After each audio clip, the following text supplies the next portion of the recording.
c'est complètement empirique et ça ne repose sur aucune base scientifique. Cela dit, ça va probablement changer. Parce qu'il y a deux immunologies. Il y a l'immunologie que tout le monde connaît, a entendu parler, celle qui est à la base même des vaccins et qui vise à provoquer dans l'organisme du vacciné une réponse immunologique forte, spécifiquement contre l'agent qu'on a utilisé pour la vaccination, contre le virus de la polio, si c'est le vaccin de la polio par exemple. Bel objectif, mais on s'est rapidement aperçu que pour la plupart des vaccins, ça marchait si on ajoutait quelque chose, si on adjuvait quelque chose.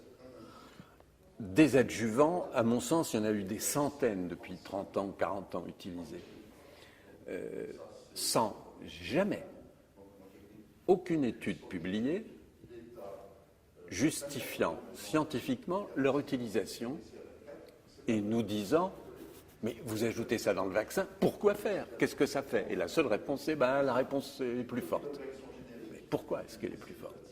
Et là, on entre dans un problème nouveau qui est en train de s'éclaircir. Quand je dis en train, ça va demander 10 ans, à savoir qu'il y a une deuxième immunologie qui est innée, il n'y a pas besoin de vaccin, elle est présente dans toutes nos cellules, qui ont la capacité de reconnaître grossièrement une substance qui rentre. Est-ce que c'est de l'aluminium? Est-ce que c'est une bactérie? Est-ce que c'est un virus? De quel type? Seulement, ces réponses-là, elles peuvent être très dangereuses. D'abord parce qu'on ne les a pas étudiées systématiquement. Donc, au fond, on ne sait pas très bien. Ça renforce le vaccin? Bon, oui, mais quoi d'autre? Il ne faut pas chercher. Deuxièmement, a priori, on a des raisons de penser que ces réponses peuvent être violentes. Les meilleurs exemples qu'on puisse donner, c'est les malheureux d'entre nous qui sont allergiques. Non, ça fait en gros 10-15% des gens. Et qui déclenchent des réponses très violentes devant des, entre guillemets, des adjuvants, c'est-à-dire des molécules étrangères qui ne sont pas en elles-mêmes directement dangereuses, comme les grains de pollen ou les poils de chat, hein, et des réponses extrêmement violentes. Eh bien, on est dans le type de réponse innée que beaucoup d'entre nous ont, je vous dis 20% à peu près.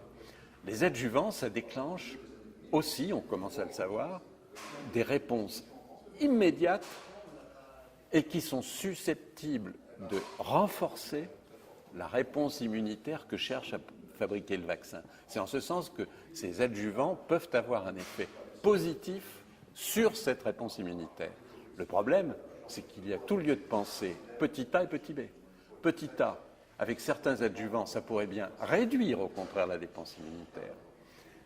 Et petit b, avec d'autres adjuvants, il pourrait y avoir des effets dangereux, toxiques, directs, indépendants de la réponse vaccinale qu'on cherche à produire.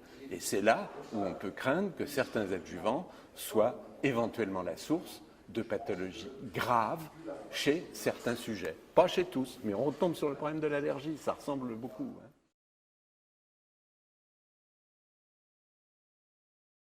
Pas la moindre idée dans l'état actuel des recherches sur ce sujet, qui sont encore embryonnaires. Hein.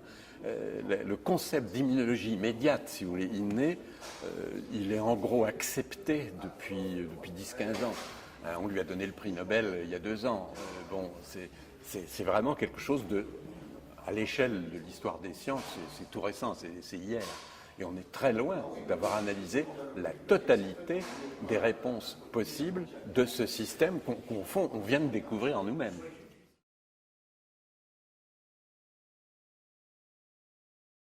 L'immunologie est enseignée de façon assez détaillée et approfondie, mais on n'y parle jamais de vaccinologie. Vous me dites qu'on passe 1 heure sur les vaccins. Je pense que dans la plupart des facultés, on apprend le calendrier vaccinal. Point. Et c'est tout.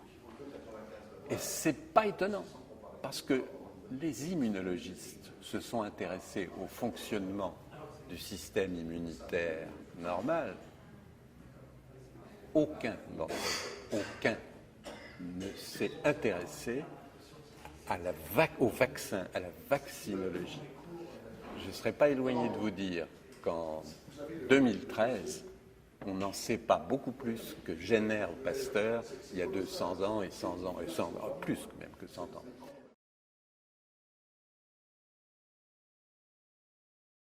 Alors ça, il est clair qu'on les sous-estime sûrement, et qu'il n'y a pas de groupe d'immunologistes qui se soient attelés à dire ben, mon objectif dans les prochaines années, ça va être d'analyser le mécanisme des réponses de tel ou tel adjuvant, qu'il y ait des travaux éventuels sur un cas, dans un laboratoire une fois, etc.